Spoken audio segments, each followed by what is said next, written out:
What's up, everybody? It's Andrew coming back at you with another episode of the Jaguar podcast. In this episode, I'm going to be discussing the recent event of left tackle Cam Robinson getting franchise tagged by the Jacksonville Jaguars.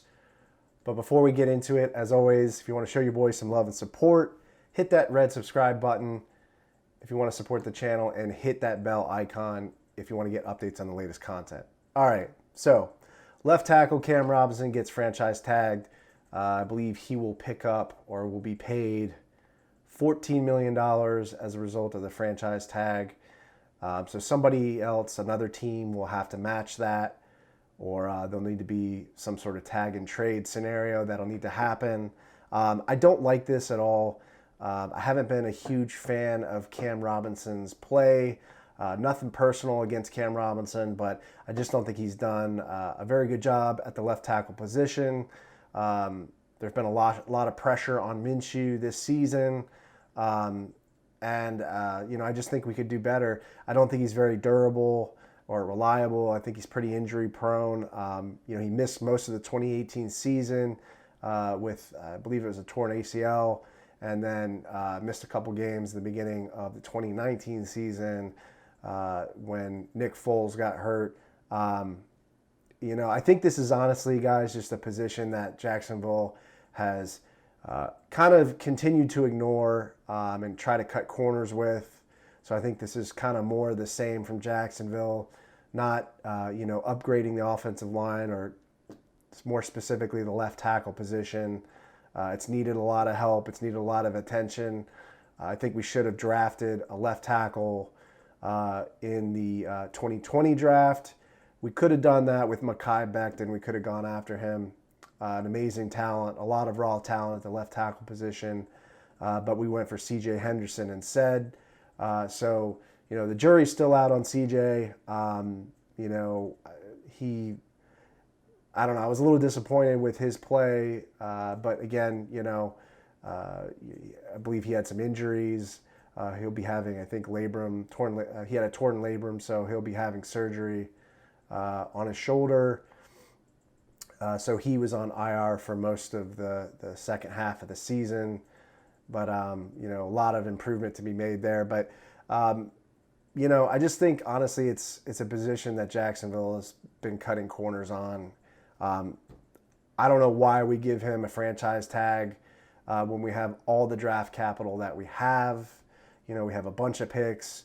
So even if we do have the 25th pick and everyone's saying, you're not going to get anything good at pick number 25 in the first round, well, let's trade up. Let's make some moves, guys. Come on. I mean, let's make it happen.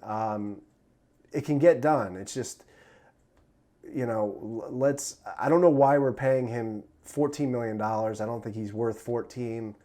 I think he's an average tackle at best. And I think that's being very generous with that assessment. He was thrown out of a game last year. I think it was the Miami game. He was disqualified. I just didn't think the pass protection was good.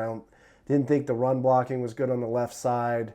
So, I mean, we have a lot of holes on the offensive line. And I think it's something that we definitely need to upgrade. So, we have to make some moves in the draft, and that's the bottom line.